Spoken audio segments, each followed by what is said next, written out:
Hello, Solemn Julits here, coming at you with another deck list. Today we're going to be looking at the Ice Barrier archetype and hopefully give you a deck list that is going to be competitive enough on Master Duel and even in locals to be able to get you a few wins, maybe even win a locals, you don't know. But we'll get into the deck list. First card we're going to be looking at is the best starter in deck, Revealer of the Ice Barrier. With this card you have to use one card discard one card from your hand. Once you've discarded one card from your hand, you can special summon a tuner from your deck for that is of the Ice Barrier. Usually you'd be aiming for like Hexa or something like that to get into putting more cards into your graveyard. It also has a secondary effect where if this is on the field, you cannot, your opponent cannot tribute summon monsters on their side. So most of the Ice Barrier archetype has like secondary effects while it's on the field. We're going to go to the next one, which is what I run two of, is Cryomancer of the Ice Barrier. This is one of your tuners, so it is one of the ones that Revealer can be aiming for. It also makes it so that any level 4 or higher monster cannot attack.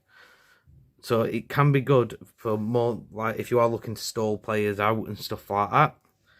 Then we're going to be looking probably at the best one to get out from Revealer, and I run 3 of it, is Hexa, the Spirit of the Ice Barrier. With this card, while you control another Ice Barrier monster, your opponent's monsters lose 500 attack and defense. Also, it can send one Ice Barrier monster that is level 3 or lower to the graveyard, which is good for a lot of plays where there is an Ice Barrier monster when it's in the graveyard on the turn after it was sent there.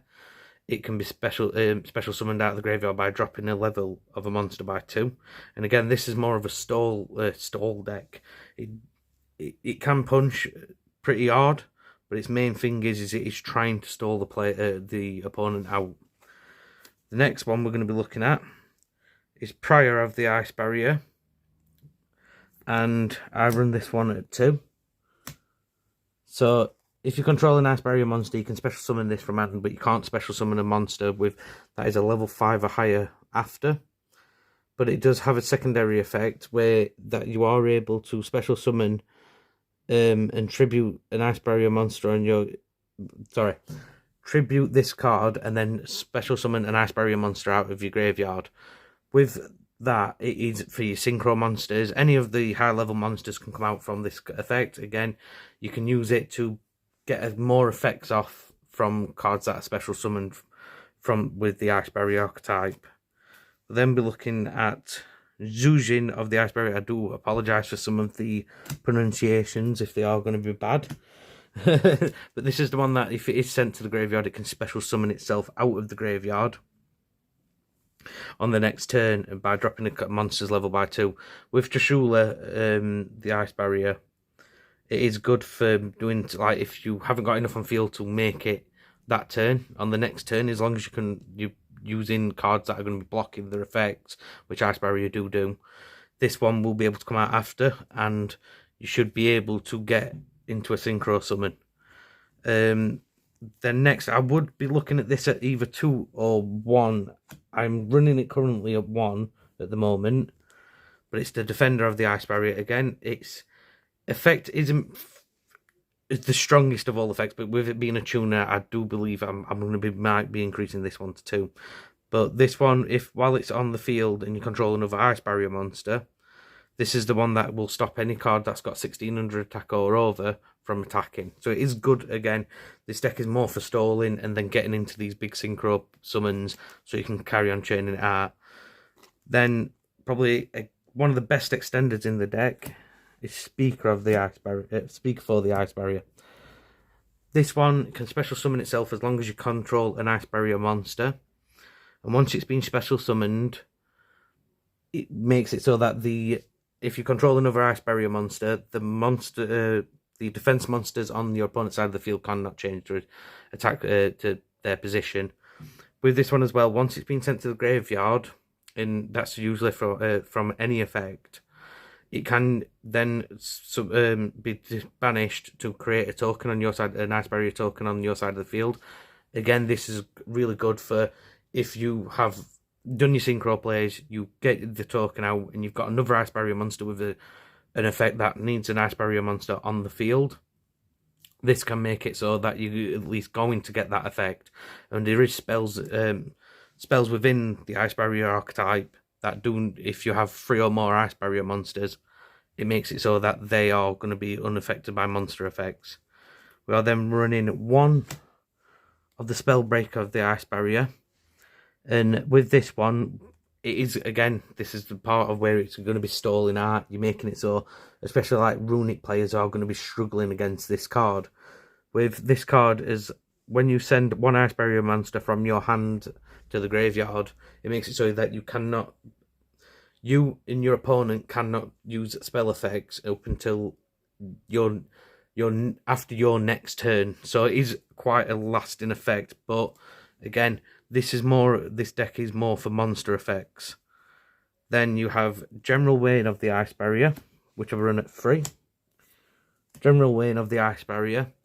As long as your opponent controls a monster and you control an Ice Barrier monster, this can be special summoned. Also, it's got a secondary effect of, if an opponent's spell or trap cards do get sent to the graveyard, they have to be banished instead. And that's from the field. So if you like use a Mystical Space Typhoon on something that can be obviously a recurrence on their side of the field, this will knock it off and make it banished. So they can't start milling like with Runica and stuff like that. Also, when it's normal or special summoned, this can pull a Ice Barrier spell from your deck. So it is really handy for like Medallion of the Ice Barrier, which is probably one of the better cards, and you can use that more than once per turn. But I will get that into that further into the deck list. Then we've got, again, I'm going to apologise on the pronunciation of this one, General Gantala of the Ice Barrier. You can use this with the Zuzin, because Zuzin can be tributed for a Ice Barrier monster within your hand, and this is usually one of the better ones to get out. With it have its effect of being able to each standby at each end phase, it can special summon out of the graveyard any Ice Barrier monster. So again, this is another one where if you're stalling out, it's a big beat stick as well at 2700 attack, and it's just good for stalling out, making sure that there is something on the field that can deal with whatever they're putting down on the field. That's it for the Ice Barrier monsters, and this is where it's going to get to the extra bits what I've put in, which I believe just help the deck along, which is 1 Crystal Girl. The Crystal Girl, I do believe this is going to be like one of the cards that in this deck it does actually work. It's not a very popular card itself, but for this deck it does actually work. When it's normal special summoned on the end phase of that turn, you can add a level 5 higher monster from your water monster from your deck to your hand. And if this is in your graveyard and you control if you control water monster, this is able to be special summoned out of the graveyard. So it is a bit of an extender. It's able to get cards into your hand. I do believe it's not a card that you necessarily want to see in your hand every single time, but it does have its applications for like General Wayne and stuff like that. And also for the next card, which is going to be, again, the pronunciation, I do apologise, Cataclysmic Circumpolar. I will leave it there. I don't want to make it worse than what I'm probably going to pronounce it. But again, this one I do believe is good for the archetype itself, with it being a water monster. And if a water monster is destroyed by battle or card effect on the field, this can be special summoned out of the hand, and then it's able to loop one out of the hand. So again, it's just one of them where it just backs up the water typing. I then play 1 Gizmek Akame, the Dreaded Deluge Dragon. Bit of a mouthful, that one. I do apologise again if I've butchered that name. But this one, with it is a good card to have in your hand. With this one, as long as you've got 2 monsters on the field that are from the extra deck, it can be special summoned. It then also has a secondary effect of you pay 1500 life points and you can wipe all monsters on the field, include your own and theirs. But then it can only attack it. This card is the only one that can attack So it is a good card. It is one of them. Again, it's more for support for the archetype, making sure that you are able to get big bodies onto the field. You're able to special summon and just help the actual deck, the deck itself, perform a bit better than it normally would with if you just had 3 structure decks. Then run, which I'm going to put down at both at the same time, is an Abyss Shark and a Silent Angler. This deck can run XYZ monsters. It can run certain links, and it can run synchros. So I put these in for if you are going to be looking to play Abyss Dweller, Bahamut Shark, stuff like that. So it gives you a bit more support for the XYZ monsters. And Silent Angler, with being a water monster that can special summon from hand, it just helps a load. That's it for the monsters. We then run 3 Ash Blossom. Again, I don't think we need to explain what this card does. It's a great hand trap. At the moment, it's mediocre, but it is still seeing a lot of play. It's basically one of the hand traps that everyone's using. Then we have 1 Freezing Chains of the Ice Barrier. Freezing Chains of the Ice Barrier, when this card is activated, you can special summon a level 4 or lower Ice Barrier monster from your graveyard to the field. Also, when you control 3 Ice Barrier monsters, this is what I was talking about with the token, this can make it so that you are unaffected by monster effects. We then have Magic Triangle of the Ice Barrier, and this is where you reveal 3 Ice Barrier monsters from your hand. Once you've revealed 3, you can target 1 card on the field, destroy it. 1 opponent card, sorry, and then destroy it. Once you've destroyed it, you can then special summon the monster that you revealed. You've then got 3 Medallion of the Ice Barrier. And that is just literally add an Ice Barrier monster to hand. Quick, simple. And with it being able to be used more than once a turn, you have 3 of these in your hand, you're able to just churn out what you want. We then have Winds Over the Ice Barrier. Winds Over the Ice Barrier is, again, you contribute as many Ice Barrier monsters that you control, and special summon up to a level 4 Ice Barrier monsters from your deck to your field. And then once it's within your graveyard, you can banish this card and then add back any banished or graveyard Ice Barrier monsters back to your hand. Again, really good for extending. So I cannot recommend that one enough. Maybe we'll put it at 2, but again, I see it as if it's one of them cards that you can run at 1, and hopefully you just, by the time that you are using it, you've usually won. And then we have the Deep Sea Sitter. I use this because with Ice Barrier not having a field spell, I thought we'll put a field spell with them that does actually help with the synchro plays. And this can drop levels make levels go up by up to 2. Also, it can put a water monster from your deck to the top of the deck. And when you synchro summon, you can banish a card. So it just really plays with the archetype really well, and I cannot recommend this card enough for this deck.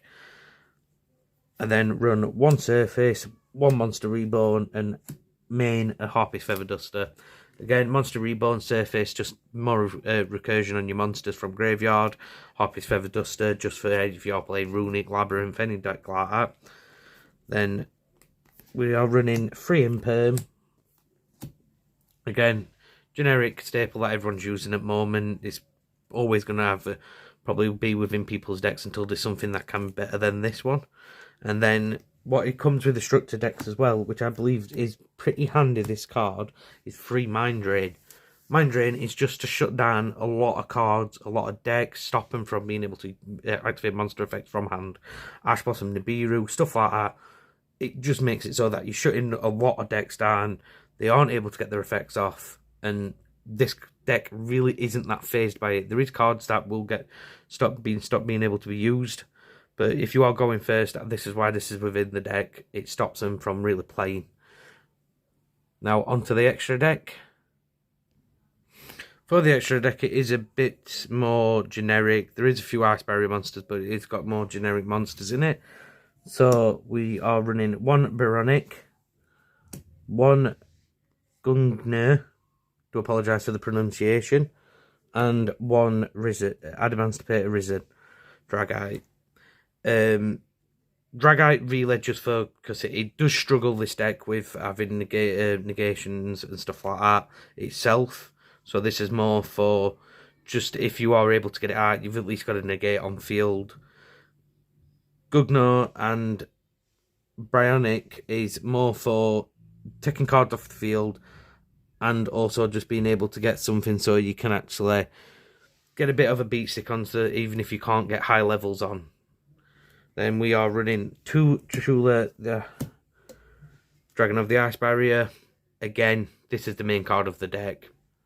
I think everyone knows what this card does. A lot of people have played it at some point. Then we've got the Ravenous Crocodile. Again, with it being a water-based deck, it's just more of you can get a lot of recursion back into your hand. So again, this can be just another beat stick that will be on the field and be able to just defend you quite a lot. Then the last 3 are Chen Ying, White Aura Bahamut, and Trishula the Zero Dragon. White Aura Bahamut is, again, it's just giving you a lot of stats on field. Chen Ying, again, with it being a water deck, it can run whatever water synchro monster you really want. Really easy to be made within this deck. And again, with it being able to, if it gets targeted and stuff like that, it just stops it from happening. The Zero Dragon, I will say, is probably one of the better synchro monsters you can play into. It gives you 3 banishes from field. Once it's done that, if it gets destroyed by battle or card effect by your opponent, it can then special summon out a Trishula. When it special summons out a Trishula, it drops the attack of all monsters on the field by half, negates their effects, and ups the attack of Trishula by 500. And then run 2 Coraline enemies. Again, it's just so you can get more recursion from your graveyard, and just so you will be able to like advance your plays, even if you can't get to the card that you want in to do a synchro play, or if you wanted to do an XYZ summon. Bring this out, be able to get your level 4 back, and then carry on your plays. I then run Bahamut and Toad. Again, pair really well together with this deck. Then 1 Abyss Dweller and 1 Stealth Kraken. The Abyss Dweller, again, ups the attack of all water monsters by 500, stops graveyard decks from going crazy, and Kraken, just for, if you are good, I don't run it myself, but if you're wanting to run Goes and Match within this deck, it is really easy because you are just a water-based deck. You can run Goes and Match and obviously lock them out with Stealth Kraken.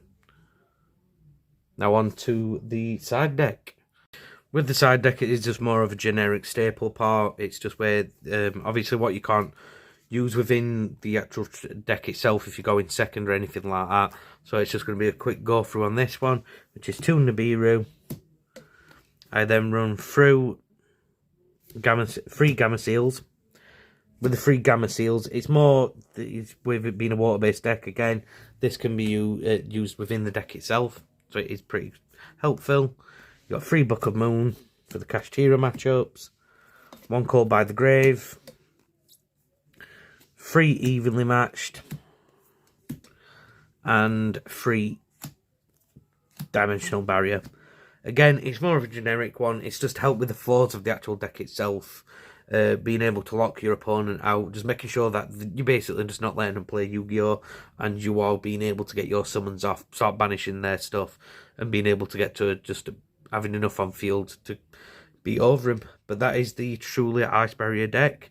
As I said, it is more based, I've tried to make it more of a Trishula deck, and keep quite a few of the Ice Barrier monsters in. But I will be interested if anyone has any recommendations for this deck. It is always getting built upon, and I'm going to be taking it to local soon, so hopefully I'll have a video on that. But if you have got this far into the video, thank you for watching. Give us a like and a subscribe. Thank you for everyone in the community for helping us out. And goodbye.